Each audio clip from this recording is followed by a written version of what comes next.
Hello everyone. इस बार ना बस कुछ डिफरेंट सा एक प्रोग्राम बन गया। सभी बोल रहे थे, कुछ एक दो ऐसे भी लोग हैं जो मेरे मन के बहुत पास हैं कि अब ना तो आंखों से नज़र आता है ना किसी मंदिर में जाया जाता है। क्यों ना कुछ ऐसा शुरू करे जो थोड़ा सा ना ठाकुर जी के पास ले जाए। तो ऐसे मेरी दो तीन फ्रेंड्स भी हैं, एक दो हरे रामा हरे कृष्णा को बहुत मानती हैं। तो सबने बोला कुछ ऐसा करते हैं, भागवत स्टार्ट कर लेते हैं, कुछ तो अच्छा मिलेगा। मैंने भी सोचा कि हाँ ज़रूर करना चाहिए, बट अब टाइम की सबकी बहुत प्रॉब्लम है। हमने सोचा क्यों ना ज़ूम मीटिंग पे करें, बट वही बात, टाइम की बहुत प्रॉब्लम थी। तो मैंने एक चीज़ सोची कि क्यों ना ऐसा कुछ करें जो अगर हमारे साथ साथ कुछ और लोग भी सुनना चाहते हैं तो ये उन सब के लिए ना एक छोटा सा ठाकुर जी की तरफ से एक गिफ्ट है। सच में शुरू करने से पहले एक बहुत मन में ना 2-3 दिन से बहुत एक अजीब-सा डर लग रहा था कि हम शुरू तो कर रहे हैं, ये ख़त्म कर पाएँगे? क्योंकि जब इतनी मोटी बुक देखी ना, तो सच में मेरे भी मन में आ रहा था कि ये कैसे पूरी फ़िनिश करेंगे? हार्डली हम 10 मिनट, 15 मिनट तो पढ़ सकते हैं, बट इससे ज़्यादा नहीं। और फिर 1-2 फ्रेंड्स ने ये भी डरा दिया कि यूट्यूब पे इतने सारे लोग, इतने अच्छे-अच्छे लोग, इतनी अच्छी-अच्छी वार्ता करते हैं, इतने ठाकुर जी को मानने वाले लोग हैं, हमें तो कुछ नहीं पता, अगर कुछ गलतियाँ हो गई, तो मैंने सोचा कि कोई बात नहीं, अगर कुछ गलतियाँ हो भी जाएँगी, तो ठाकुर जी बैठे हैं ना क्षमा करने के लिए। अब आप में से जो कोई भी सुने ना, आज एक प्रे तो ज़रूर करना कि अगर हम इसको शुरू कर रहे हैं ना, तो हम प्लीज़ इसको ना बस फिनिश भी ज़रूर करें। सच में मैंने थोड़े दिनों से इसको पढ़ा और मुझे इतना अच्छा लगा ना, मुझे लगता है अपनी लाइफ़ में ना 1-2 बारी ना इसे ज़रूर पढ़ना चाहिए, क्योंकि एक बारी में ये बिल्कुल समझ आने वाला नहीं है। तो मुझे लगा कि अगर मेरा ये हो सकता है, पता नहीं कुछ लोगों को अच्छा लगेगा, कुछ को नहीं लगेगा, बट सच में जिन्होंने मुझे इंस्पायर किया ना, उन्होंने मुझे बोला कि नहीं तू कुछ भी मत सोच, प्लीज़ तू कर सकती है, तू स्टार्ट कर दे, देखी जाएगी जो होगी। बस यही सोच के ना मैंने स्टार्ट तो करने लगी हूँ। मेरी क्योंकि टीचिंग में मेरा प्रोफ़ेशन है, मुझे पता है मैं टीचिंग में कुछ भी कर सकती हूँ, मैं कोई भी एक्सपेरिमेंट कर सकती हूँ, बट ये ठाकुर जी के साथ, कृष्ण जी के साथ सच में एक मन में ना बहुत एक अजीब-सी दुविधा है। लेकिन पर फिर भी शुरू करने लगे हैं, देखते हैं ठाकुर जी कहाँ तक साथ ले जाते हैं। बस मेरी तो एक यही प्रार्थना है कि करते-करते ना वो खुद ही आ जाएँ और खुद ही इसे सुनाते जाएँ, क्योंकि शायद मुझ में तो इतनी बिल्कुल क्षमता नहीं है। कहाँ वेद व्यास जी ने इसे लिखा, कहाँ बहुत से ऐसे बड़े-बड़े लोगों ने इसको बारे में बताया, और मैं तो इसके बारे में कुछ नहीं जानती, बिल्कुल कुछ नहीं जानती। बस जो कुछ सुनती हूँ थोड़ा बहुत, क्योंकि मुझे बहुत शौक है। मुझे लगता है सृष्टि को चलाने वाला जो है ना, देखो एक बात तो सब मानते हैं कि आखिर कोई तो शक्ति है ना, जो इस सृष्टि को चलाती है। और ये टीवी पे आजकल कई बार राधा कृष्ण देखती हूँ, कृष्णा देखा, कुछ ऐसे सीरियल्स देखे, सच में मन में ना, और वैसे भी जब इनके बारे में सुनो ना, गीता पढ़ो तो बहुत मन करता है। तो बस यही सोच के ना ये एक छोटा-सा ना मैं एक प्रयास करने जा रही हूँ। आई होप सो कि कुछ लोग इसको लाइक करेंगे। अगर आपको लगता है कि हाँ, कुछ और लोग भी इसे सुनना चाहते हैं तो आप शेयर कर देना। आप इस चैनल को सब्सक्राइब कर लो ताकि ये वीडियोज़ अब कब-कब आएगी ये तो मुझे भी नहीं पता। कोशिश है जितना जल्दी पढ़ा जाए, उतना जल्दी हम पढ़ें। लेकिन बीच-बीच में मेरी स्टडी वीडियोज़ भी होती हैं और बहुत से ऐसे काम होते हैं। लेकिन प्लीज़ एक मेरी सबसे रिक्वेस्ट है, मेरे साथ-साथ सब ये प्रार्थना करना कि ये जो हम शुरू करने लगे हैं ना, इसे ठाकुर जी ना एंड तक ज़रूर लेके जाएँ और हम इसे पूरा पढ़ सकें। जब मैंने ये कहा ना तो मुझे 3 तरह की बुक्स मिली हैं पढ़ाने के लिए। आप बिलीव करो मुझे तो कुछ समझ नहीं आया कौन से स्टार्ट करूँ, बट ये डोगरे जी का एक मुझे भागवत दिया मेरी फ्रेंड ने, और ये बहुत अच्छा है और बहुत ईज़ी लैंग्वेज में है। तो मुझे लगता है कि इसी से स्टार्ट करते हैं। दूसरे में थोड़े संस्कृत के वर्ड्स भी थे। ख़ैर मैंने संस्कृत पढ़ी तो है till 8th, but I am not so sufficient. तो उसने मुझे बोला कि तू एक बार भागवत स्टार्ट तो कर, मैं ना तुझे छोटी-छोटी एक्सप्लेनेशंस भी बताती जाऊँगी। अब जैसे-जैसे मुझे जो एक्सप्लेनेशंस मिलेंगी वो भी आप तक पहुँचती जाएँगी, जो कुछ भी होगा सब आपके सामने होगा। क्योंकि मुझे इसके बारे में कुछ नहीं पता और एक मैं थॉरो रीडिंग करने जा रही हूँ, लेकिन रीडिंग के साथ-साथ में हम आगे-आगे एक्सप्लेन करते जाएँगे। अगर कोई एपिसोड ऊपर-नीचे हो जाए तो प्लीज़, प्लीज़ इसको सच में, और सब लोग आज बस स्टार्ट करने से पहले ठाकुर जी से प्रे करो कि हम ये जो स्टार्ट करने जा रहे हैं, इसे हम लोग आगे लेके जाते जाएँ और बस थोड़ा-थोड़ा पढ़ते जाएँ। तो मैं ये स्टार्ट कर रही हूँ। तो सबसे पहले भागवत में आता है भागवत का रहस्य। इसके टोटल जो स्कंद हैं वो हैं 13 स्कंद हैं इसमें।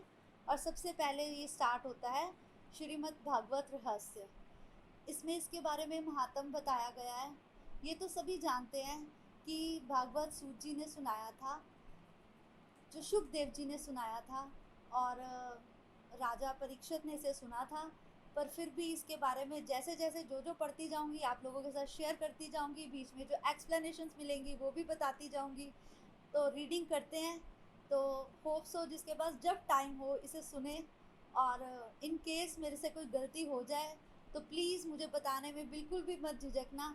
और चलिए अब इसे स्टार्ट करते हैं। जो जगत की उत्पत्ति, स्थिति और विनाश के हेतु हैं तथा जो तीनों प्रकार के पाप के नाश करता है, सच्चिदानंद भगवान श्री कृष्ण को हम सब वंदन करते हैं।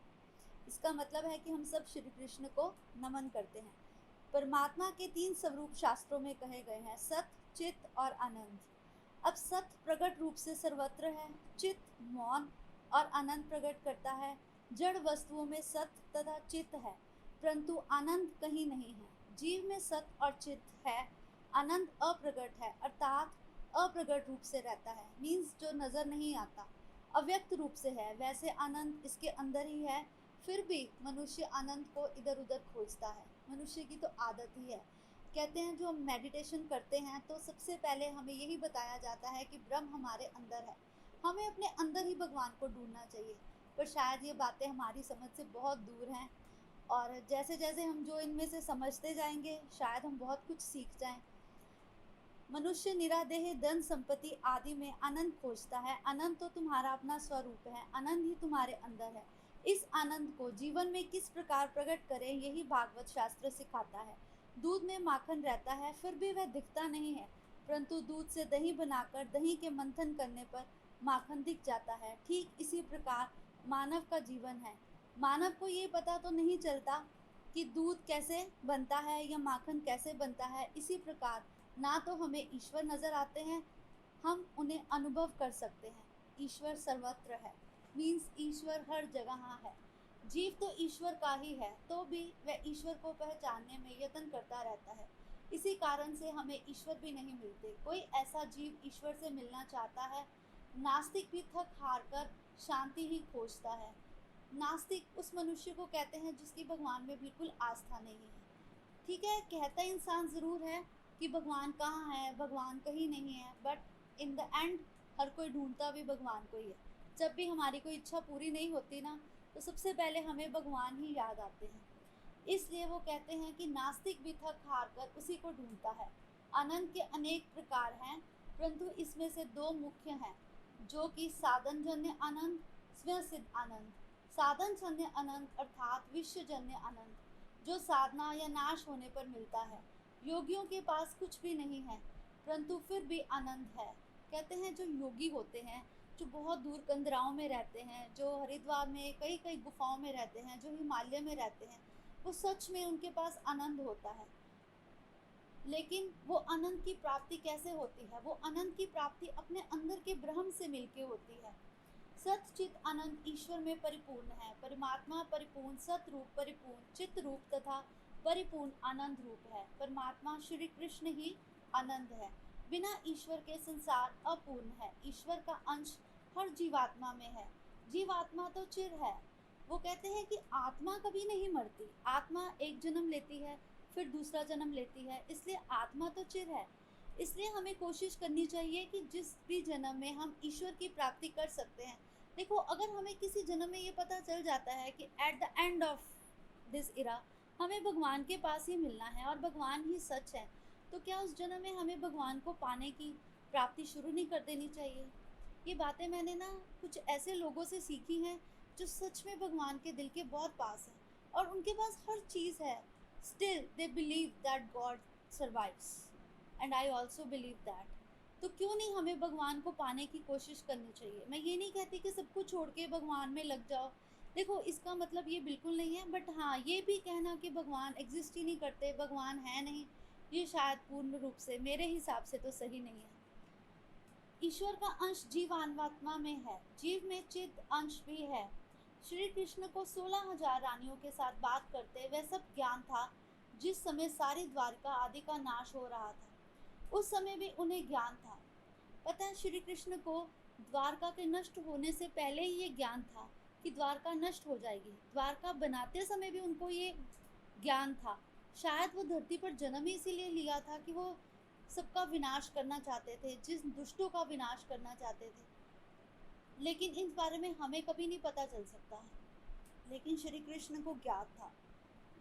वह जिस समय भी अपनी रानियों से बात करते तब वह उन्हें ये बतलाते कि एक दिन द्वारिका खत्म हो जाएगी। श्री कृष्ण का आनंद रानियों में नहीं अपितु द्वारका में रहता था। सबका विनाश हो रहा था, श्री कृष्ण के आनंद का विनाश नहीं होता था। कारण श्री कृष्ण तो स्वयं आनंद स्वरूप हैं। वह जानते हैं कि कब किसे कहाँ आनंद मिलता है। मनुष्य जिस प्रकार बाहर विवेक खोजता है, वैसे ही वह अपने मन में क्यों नहीं खोजता। मनुष्य एकांत में सब स्वरूप में स्थित रहता है, जबकि उत्पत्ति स्थिति और संहार लीला में श्री ठाकुर जी के स्वरूप परिवर्तन नहीं होता। श्री ठाकुर जी संहार को अपनी ही लीला मानते हैं। उत्पत्ति स्थिति व संहार श्री ठाकुर जी की लीला है। परमात्मा तीनों में आनंद मानते हैं और स्वरूप में स्थित रहते हैं। जिसका ज्ञान नित्य टिकता है उसे ही आनंद मिलता है, वही आनंदमय होता है। जीव को यदि आनंद होना है तो उसे सच्चिदानंद से मिलना ही पड़ेगा। जीव जब ईश्वर से मिलता है तो वह क्या मांगता है? वह यही मांगता है कि मुझे परिपूर्ण बनाए, मुझे हर सिद्धि की प्राप्ति हो।